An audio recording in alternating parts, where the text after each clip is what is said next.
이제 마르코프 논리 네트워크 9장에서 흉에서 가사 로봇까지를 살펴보겠습니다. 지금까지 설명한 바로 마르코프 논리 네트워크 바로 앞에서 설명한 마스터 머신러닝 알고리즘을 웹에서 다운로드 가능하다고 이 저자는 쓰고 있는데 옛날 버전이죠. alchemy라고 하는 것이고 we call it alchemy라고 하는 것이고 이쪽에 washington.edu 사이트에서 다운받을 수 있습니다. 물론 사용하기는 지극히 어렵다고 저자는 설명하고 있습니다. 알케미라는 것을 설명을 하면요. 이름입니다. 알케미는 연금술이라는 말이죠. 연금술. 알케미 개요는 첫 번째 몇 가지 알고리즘, 교차 같은 몇 가지 알고리즘이 빠져 있다라고 말하고요. 본인들은 이것을 추후에 추가할 수 있다라고 말을 하고 있습니다. 하지만 우리는 실제로는 알케미를 사용할 수 없습니다. 박사학위 이상의 경험을 가지고 그리고 굉장히 높은 코딩 수준을 가져야만 쓸 수 있다고 저자가 설명하고 있습니다. 그래서 여기서는 그냥 간단하게 설명만 하겠습니다. 실제로 저도 알케미라는 말을 들어본 적이 없어요. 대학원에서 공부할 때. 그렇기 때문에 이거는 저자가 특별하게 개발 중인 특별한 머신러닝 알고리즘이라고 생각하면 되겠습니다.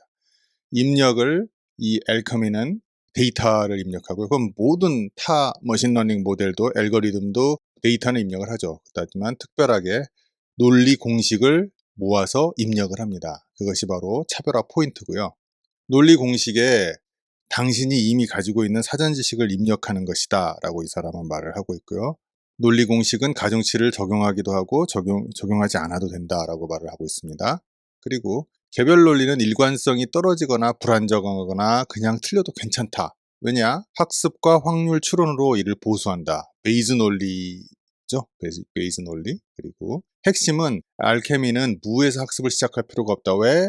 공식 논리의 논리 공식에 당신이 이미 가지고 있는 사전 지식을 입력하니까 라는 것입니다. 알케미는 흉의 질문에 지금까지 우리가 줄 수 있는 최고의 대답이다. 최고의 알고리즘이다. 라고 말을 하고 있고요.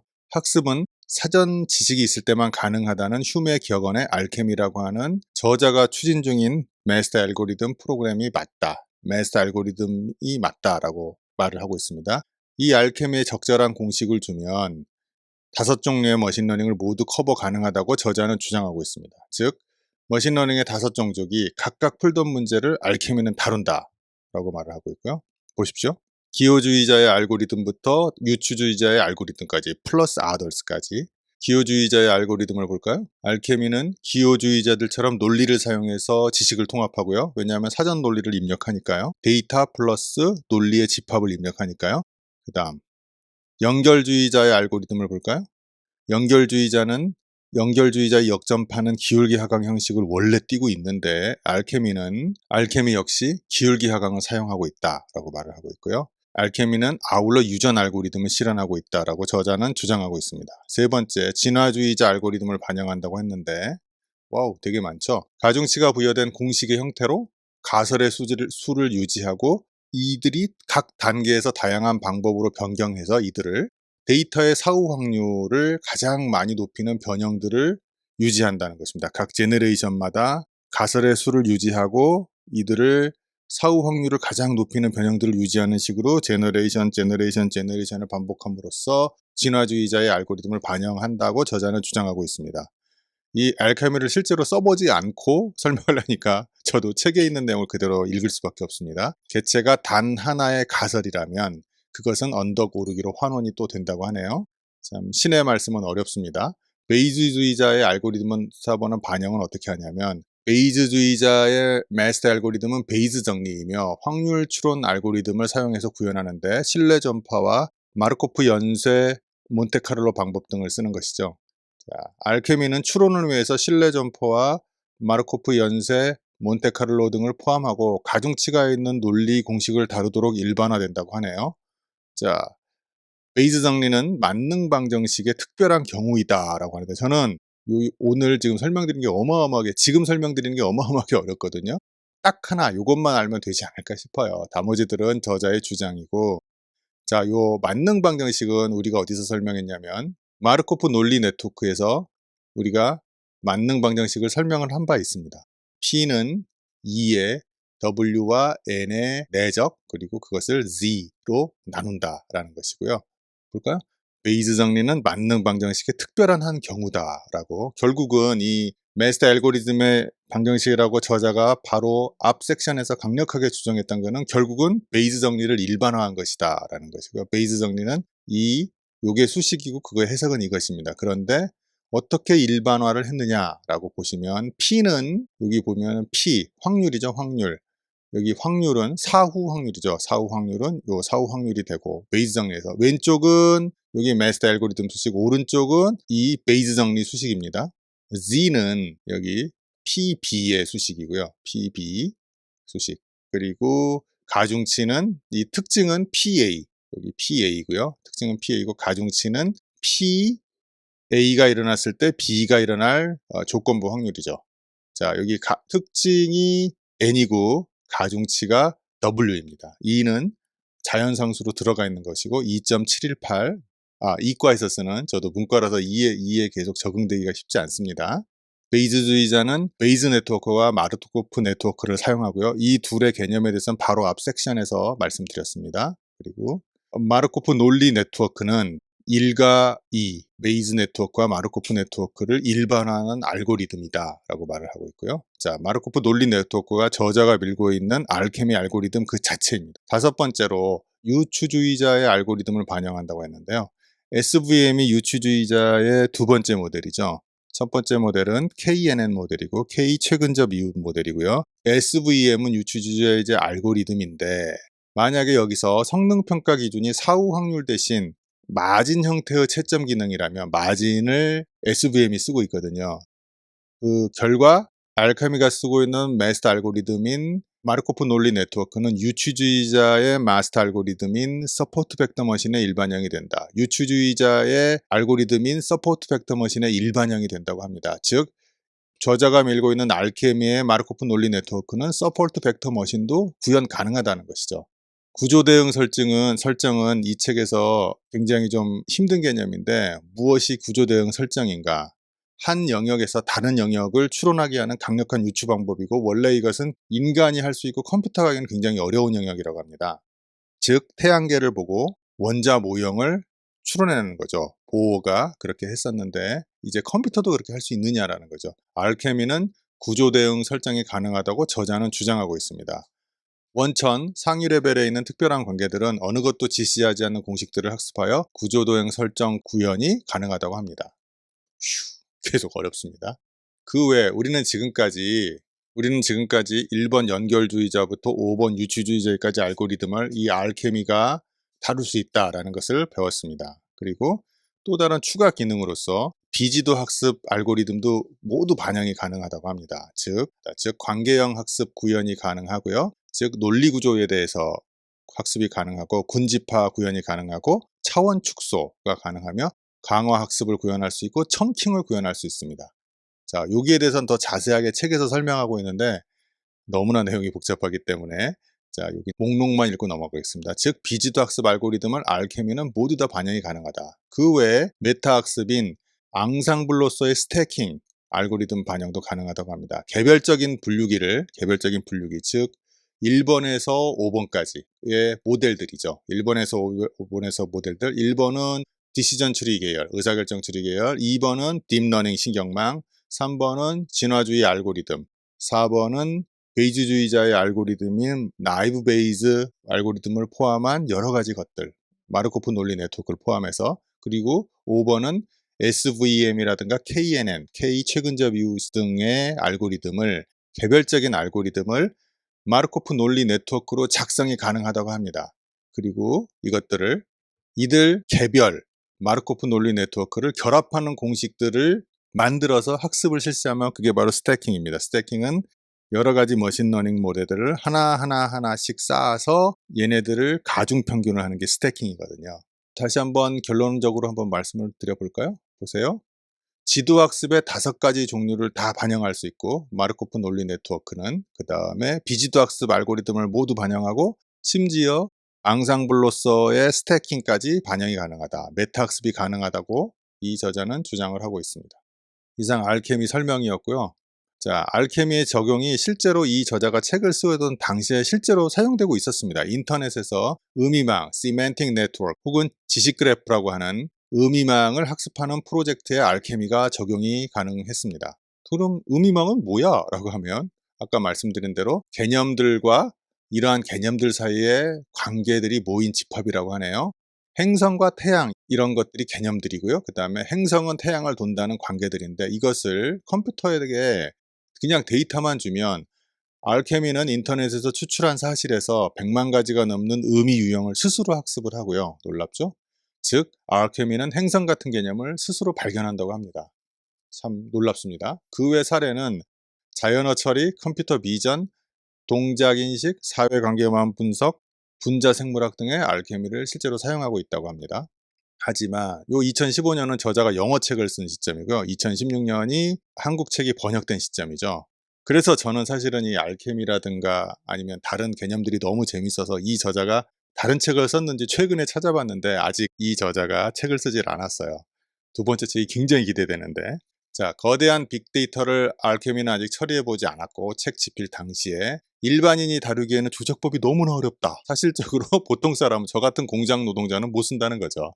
자, 그렇게 해서 지금까지 흉에서 가사 로봇까지 했고요. 그렇다면 지구 규모의 머신러닝이라는 섹션을 한번 볼까요? 알케미가 수행하는 추론은 다음 두 가지를 결합한다고 합니다. 논리 추론과 확률 추론, 즉 기호주의자들의 방법하고 베이즈주의자들의 방법을 둘을 합치는 거죠. 논리 추론은 정리들을 증명하면서 수행하는 수학자들이 하는 방식이고요. 확률 추론은 베이즈주의자들의 방법이죠. 그리고 그러면 알케미는 나머지 방법들은 학습하지 않아? 그렇지 않습니다. 나머지 방법들은 확률 추론의 형태를 통해서 딥러닝 방법 2번 연결주의자 방법으로 모두 다 수렴하고 5가지 종족들을 전부 다 할 수 있다고 말을 했습니다. 전부 다 통합할 수 있다고 말을 했습니다.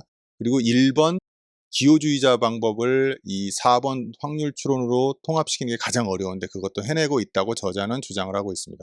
실제로 돌아가고 있으니까 저자의 주장이 저는 맞다고 생각합니다. 알케미는 논리 추론과 확률 추론으로 정리를 확률적으로 증명하는 알고리즘이다. 알케미의 비용은 와우! 시간이 너무 많이 든다는 것이죠. 시간이 지금. 이것 오래 걸리는 계산 시간은 마르코프 논리 네트워크가 지불해야 되는 값비싼 대가고요. 그래서 아직까지는 실험용으로밖에 쓸 수가 없는 거죠. 미국의 군사 프로젝트나 대책으로서 아이디어는 저희 치료를 해야 되니까 실제 세상에서 진화한 당신의 두뇌는 우리의 두뇌는 매우 효율적으로 수행하기 위해서 다른 가정을 추가로 세우는 것이 분명하다라고 말을 하고 있습니다. 이것을 알케미의 도입 중에 있다라고 저자는 말을 하고 있습니다. 이 말이 무슨 말이냐면 만약에 사자나 호랑이가 우리를 덮치면 우리가 산을 가다가 숲을 가다가 덮치면 우리는 바로 튀어야죠. 바로 튀어야죠. 그러니까 결과와 상관없이 우리는 즉각적인 본능으로 바로 튑니다. 도망가는 거죠. 바로 도망가는데 실제로 알케미가 우리라면 알케미는 지금 연산 시간이 너무 걸려 가지고 예를 들어서 우리 쪽으로 다가오는 호랑이나 사자가 나를 잡아먹을 것이라는데 거기까지 계산해내면 우리는 이미 호랑이랑 사자에 잡아먹혔을 거라는 거죠. 그래서 그런 비효율적인 알케미 지금 현재 걸리고 있는 그 계산 시간을 줄이기 위해서 분명히 다른 가정을 세워야 되는데 우리 두뇌도 이미 그러고 있을 것이다라는 것이죠. 그래서 아이디어는 세상의 계층 구조를 마르코프 논리 네트워크가 학습하면 시간이 단축될 것이다 라고 생각을 하고 있습니다. 세상은 계층 구조를 가지는데 예를 들어서 은하계라는 계층 구조가 있고 그 안에는 지구가 있고 그 안에 국가가 있고 블라블라 해서 개인까지 가는 거죠. 마르코프 논리 네트워크도 계층 구조를 가져서 세상과 마르코프 논리 네트워크는 대응하면서 학습이 가능하다라고 말을 하고 있습니다. 마르코프 논리 네트워크는 세상이 어떤 구성 요소로 만들어졌는가라는 사전 지식이 없어도 되고 그걸 학습하면서 배운다는 것입니다. 알케미가 하는 일은 세상이 여러 가지 요소로 이루어졌다고만 생각을 하고 그것들을 찾는 것이 전부입니다. 계층 구조의 도입이죠. 예를 들어서 새로 만든 책장이 세상에는 책이 있다고 알지만 아직 어떤 책이 꽂힐지 모르는 것과 비슷하다고 하네요. 책장이라는 구조 자체는 있는데 여기에 이렇게 저렇게 계층적으로 꽂아야 된다는 것이죠. 예를 들어서 첫 번째 칸은 머신러닝 책이고 두 번째 칸은 소설책이고 세 번째 칸은 영어 학습책이고 이런 식으로 꽂아야 된다는 것이죠. 마르코프 논리 네트워크는 계층적 군집, hierarchical clustering으로 데이터에서 계층 구조를 배울 수 있습니다. 이건 다 아이디어 차원입니다. 계속. 세상은 파트와 유형으로 나누어진다. 파트와 클래스로 나누어지는데 세상은 부분으로 구성되고 부분은 유형에 속한다. 이 두 가지 사실을 결합하면 알케미가 수행하는 추론을 추적하는 것이 또 가능하다고 합니다. 만약에 예를 들어서 세상이 위키피디아라면 위키피디아가 말하는 내용을 뽑아내서 유형을 분리해낼 수 있습니다. 유형이 서로 어떻게 연관된지를 학습한다고 저자는 말을 하고 있습니다. 세상은 부분과 유형으로 구성되어 있어서 세상을 부분과 유형으로 학습한다라는 것이고요. 자, 지금까지 알케미의 비용에 대해서 설명을 드렸고, 궁극적인 규모의 머신러닝, 이것을 우리는 지구 규모의 머신러닝이라고 하는데 그것이 무엇이냐면 궁극적인 규모의 머신러닝입니다. 이 세상 모든 사람들에 대한 모형을 세우고 데이터가 계속 흘러들어가면서 대답이 계속 흘러나오는 머신러닝을 저자는 꿈을 꾸고 있습니다. 이론적인 거죠. 설비, 비용 이론면 여러 면에서 아직은 갈 길이 멉니다. A long way to go. 자, 아울러 이 지구 규모의 머신러닝, 알케미가 결국은 실용화됐을 때, 스카이넷이 됐을 때, 좋은 의미의 스카이넷이 됐을 때 이걸 해석해 줄 수 있는 사람 오러클이 필요합니다. 아폴로 신전의 신탁과 다름없는 머신러닝의 결과, 즉 해석 불가능하죠. 이 해석 불가능은 지금도 머신러닝이 갖고 있는 문제입니다. 특히 연결망은 해석이 거의 불가능합니다. 특히 연결주의자들의 딥러닝은 해석이 거의 불가능한데 문제는 지금 실무적으로는 모든 머신러닝이 이 딥러닝으로 통합되고 있는 추세입니다. 딥러닝이 모든 걸 다 하진 않지만 점점 더 딥러닝이, 연결주의자들의 딥러닝이 마지막 엔진으로서 돌아가고 있거든요. 그런데 딥러닝은 모든 결과를 해석할 수가 없습니다. 실전에선 쓸 수 있는데 이렇게 하면 더 좋은 성과를 낼 거야, 이렇게 하면 돈을 더 많이 벌 거야 라고 기업들한테 제시해 주는데 실제로는 이거 왜 이렇게 해야 되지는 해석이 불가능합니다. 그래서 마스터 알고리즘이 될 나중에 이 마스터 알고리즘도 사람이 이해할 수 있게 해석하는 일에는 상당한 기술이 필요하고 거의 불가능할지도 모릅니다. 자, 이 해석해주는 사람 오라클이 필요한데 이것을 개발하는 이론이나 이것을 전파하는데 같이 이 방향에 타시겠습니까? 라는 것입니다. 이 방향을 배우시겠습니다가 wanna take a ride? 라고 하는 질문이고요. It's a demanding job, but 이것은 굉장히 힘든 일인데 현실적으로는 you will become one of a few. 여러분은 굉장히 소수가 될 수 있을 것이고 이걸 해석해낼 수 있다면 여러분의 몸값은 굉장히 상승해 나갈 것이다. 물론 이 마스터 알고리즘이나 머신러닝, 딥러닝을 자유롭게 좀 돌릴 수 있는 높은 기술력을 가지고 있는 상태에서 말합니다. 굉장히 높은 기술력을 가지고 있으면 그 다음 문제는 해석의 문제입니다. 아직 지금 머신러닝, 딥러닝이 너무 발전하는 바람에 현재 해석 불가능하거든요. 신급 개발자는 머신러닝, 딥러닝을 열심히 개발하고 있고, 그리고 저희 같은 공장 노동자는 사실은 중간 작동 과정을 잘 모른 채 돌리기만 하는 거죠. 돌리고 회사나 교육생들에게 제시만 합니다. 즉, 신급 노동자는 벤츠나 BMW의 자동차를 만들어내는데 엔진과 여러 가지 그 자동차 앞을 열어보면 엔진 박스, 또 무슨 박스에서 예를 들어서 대여섯 개의 박스로 구성되어 있어요. 옛날에는 그렇지 않았습니다. 80년대, 90년대는 이렇게 배선들이 복잡하게 연결되어 있는 그런 자동차 그 안에 구조였어요. 그런데 벤츠나 BMW부터 독일 메이커로부터 시작해서 모든 걸 모듈화를 해서 지금은 자동차 앞을 열어보면 5개, 6개, 7개, 8개 박스로 다 구성되어 있어요. 그래가지고 그 박스를 열어볼 수가 없게 돼 있습니다. 그것이 현재의 머신러닝도 일어나고 있는 일이고요. 다만 저희 같은 공장 노동자는 키 넣고 자동차 엔진 돌리고 그 다음에 운전하고 운전대 돌려서 운전하고 브레이크 밟고 깜빡이 놓고 다 합니다. 에어컨 켜고 다 하는데 문제는 안에 엔진이 구체적으로 어떻게 작동하는지를 잘 모릅니다. 머신러닝이 초창기에는 너무 간단했기 때문에 사행정 엔진 그러면 흡기하고 배기하고 이렇게 엔진 넣고 점화하고 다 할 수 있지라고 사람들이 예전에는 자동차 엔진 및 그 안에 들어가 있는 동력 전달 시스템에 대해서 이해가 그렇게 어렵지 않았습니다. 그러나 지금은 안에가 모두가 전자제품으로 들어가 있어서 제가 알기로 예전에 이미 자동차 가격의 전체 40%는 전자제품으로 알고 있고요. 마이크로 프로세서를 포함한 전자제품으로 알고 있고요. 지금은 아마 저의 추론인데 차값의 60%를 넘어갔을 거예요. 그래서 예전에 차는 여러분, 예전에 70년대, 80년대 차값은 철강값하고 이런 동력 우동계 이런 것들이 차 값이었는데 실은 지금은 전자제품 값입니다. 차는 전자제품이 됐습니다.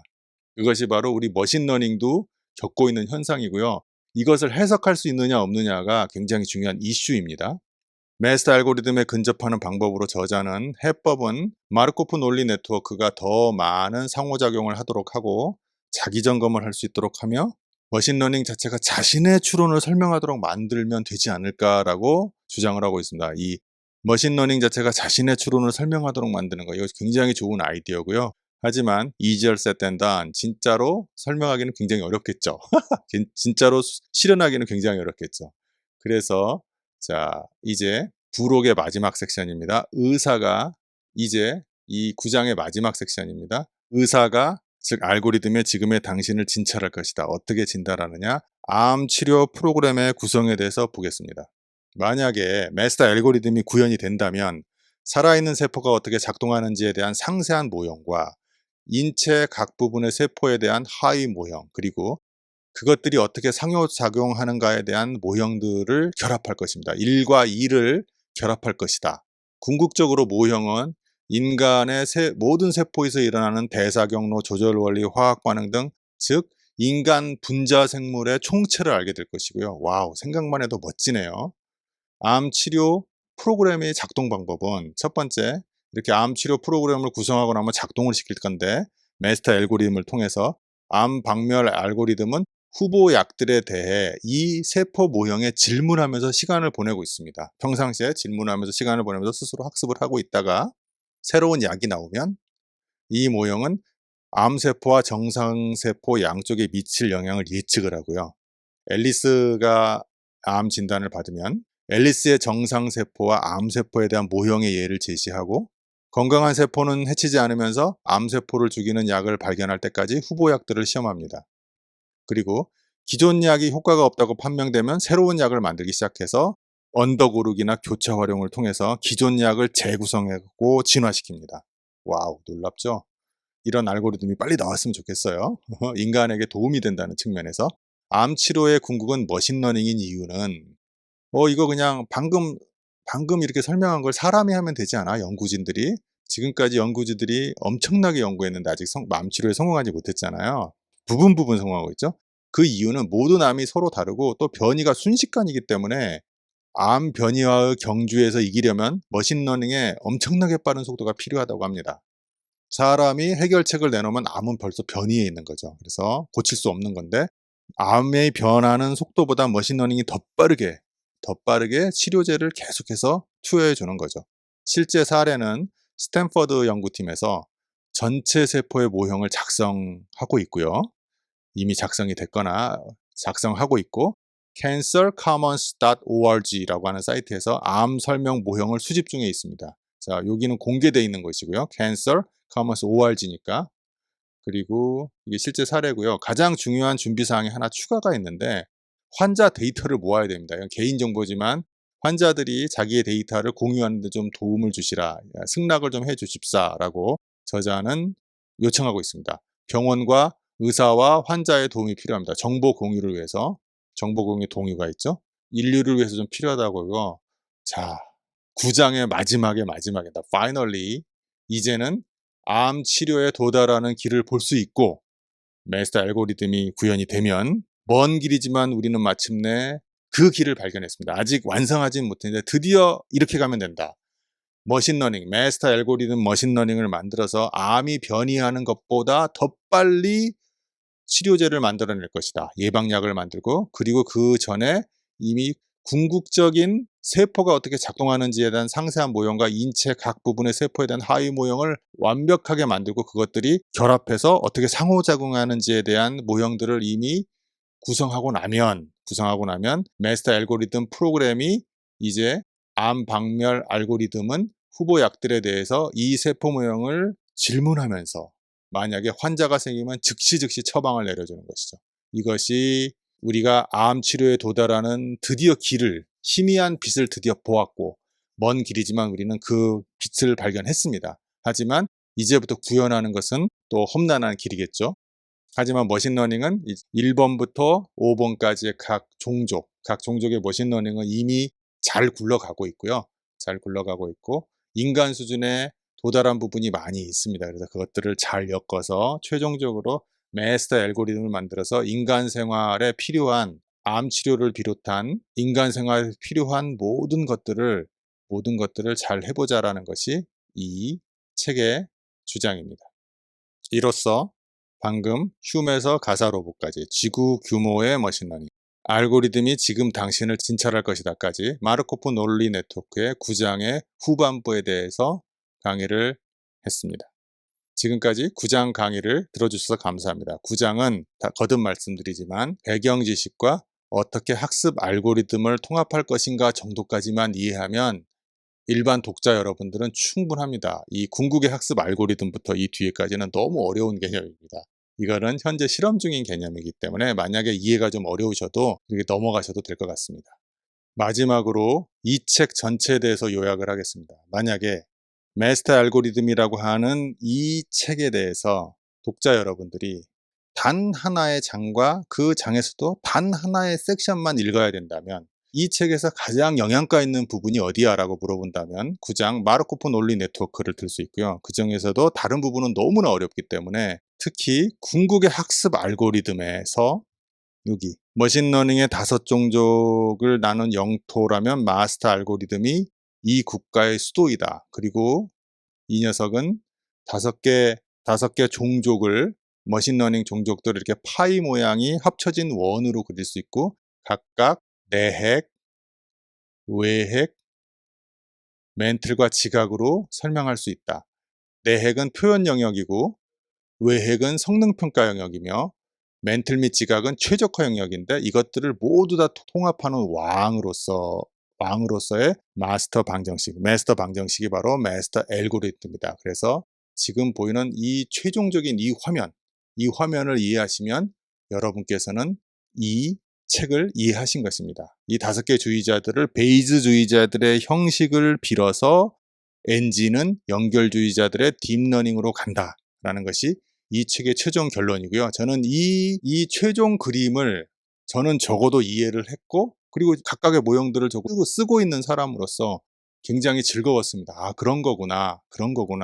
나는 이 5개 그 종족을 각각 개별적으로 쓰고 있었고 서로 연관성이 없다고 생각했는데 하나하나 전부 다 연결돼 있고 서로 모델들이 A 모델이 B 모델로 환원될 수 있구나를 이 저자는 보여주고 있고 저는 이 저자의 논리 구조가 맞다고 생각을 합니다.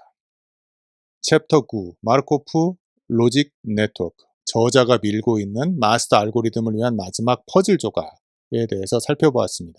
내용이 굉장히 디테일하고 제가 생각하기에는 설득력이 있습니다. 하지만 현실에서는 아직 연구자들이 이 모델을 검증하고 있다라고 하는 것을 알아주시면 감사하겠습니다. 감사합니다.